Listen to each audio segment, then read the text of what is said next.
कहते हैं राजा भोज शस्त्र के साथ शास्त्र भी जानते थे। भोज प्रबंध ग्रंथ में वर्णित है कि वो एक सिंधुल नामक राजा के पुत्र थे और इनकी माता का नाम था सावित्री। जब वे 5 वर्ष के थे तभी इनके पिता अपना राज्य और इनके पालन पोषण का कार्य भारे छोड़कर मुंज को देकर स्वर्गवासी हो गए। कहते हैं जब राजा भोज जीवित थे तो कहा जाता था कि अद्य धारा सदा लंबा सरस्वती पंडिता मंडिता सर्वे भोजराजे भुवि स्थित है। अब आज जो भोजराज धरती पर स्थित है तो धारा नगरी सदाधार यानी अच्छे आधार वाली है। सरस्वती को सदा आलंब मिला हुआ है और सभी पंडित आदृत हैं यानी सभी विद्वान आदृत हैं। राजा भोज स्वयं बहुत बड़े विद्वान थे। कहा जाता है कि उन्होंने धर्म, खगोल, विद्या, कला, कोश रचना, भवन निर्माण, काव्य, औषध शास्त्र, विभिन्न विषयों पर पुस्तकें लिखी हैं जो आज भी विद्यमान है। इनकी विद्वता के कारण जनमानस में एक कहावत प्रचलित थी कि कहाँ राजा भोज कहाँ गंगू तेली। धार में भोज शोध संस्थान में भोज के ग्रंथों का संकलन है। भोज ने 84 ग्रंथ को लिखा है। भोज बहुत बड़े वीर, प्रतापी और गुणग्राही थे। उन्होंने अनेक देशों पर विजय प्राप्त की थी और कई विषयों के अनेक ग्रंथों का निर्माण भी किया था। वो बहुत अच्छे कवि, दार्शनिक और ज्योतिषी थे।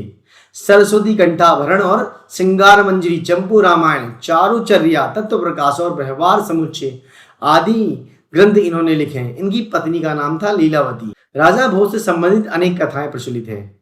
अल-वेरेरी ने अपनी भ्रमण वृत्तांत में लिखा है कि वो लिखता है कि मालवे की राजधानी धार में, जहां पर इस समय भोजदेव राज्य करता है, राजमहल के द्वार पर शुद्ध चांदी का एक लंबा टुकड़ा पड़ा है। उसमें मनुष्य की आकृति दिखाई देती है। लोग इसकी उत्पत्ति की कथा इस प्रकार बतलाते हैं कि प्राचीन काल में किसी समय एक मनुष्य कोई विशेष प्रकार का रासायनिक पदार्थ लेकर वहां राजा के पास पहुंचा। जब वो राजा के पास पहुंचा तो उस रासायनिक पदार्थ का गुण था कि उसके उपयोग से मनुष्य अमर, अजय और विजय हो सकता है और मनोवांछित कार्य करने में समर्थ हो सकता है। उस समय उस पुरुष ने राजा को सारा हाल बतला दिया। कहा कि आप अमुक समय अकेले आकर इसका गुण आजमा सकते हैं।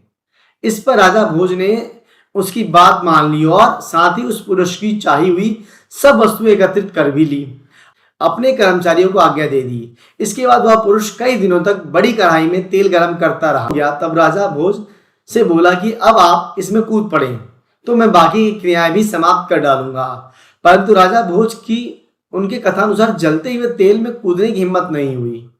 यह देख उसने कहा कि यदि आप इसमें कूदने में डरते हैं तो मुझे जाने दीजिए, मैं सिद्ध कर सकूं कि इसके करने से मैं अजर अमर हो सकता हूं।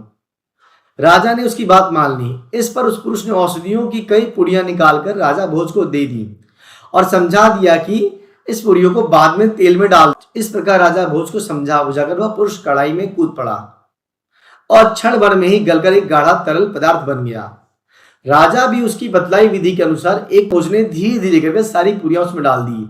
जब अंत में एक पुड़िया उनके पास बची रही तब उनके मन में विचार आया कि यदि वास्तव में यह पुरुष अमर और विजय और अजय होकर जीवित हो गया तो मेरे और मेरे राज्य की क्या दशा होगी, यह जनमानस में लोगों का क्या हाल होगा। ऐसा विचार उत्पन्न होते ही उसने वह अंतिम पुड़िया तेल में ना डाली।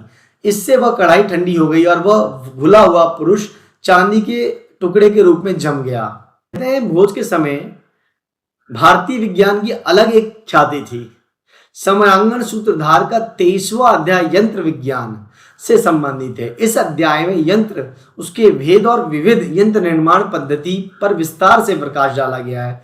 यंत्र से उसे कहा जाता है जो स्वेच्छा से चलते हुए पृथ्वी, जल, अग्नि, वायु, आकाश आदि भूतों को नियमों से बांधकर अपनी इच्छा अनुसार चला सके। यानी कि ऐसे एक यान की रचना की हो सके उनके उस ग्रंथ के द्वारा, यानी कि ऐसे यान की रचना हो जाए जो मन के अनुसार चले, इच्छा अनुसार चले।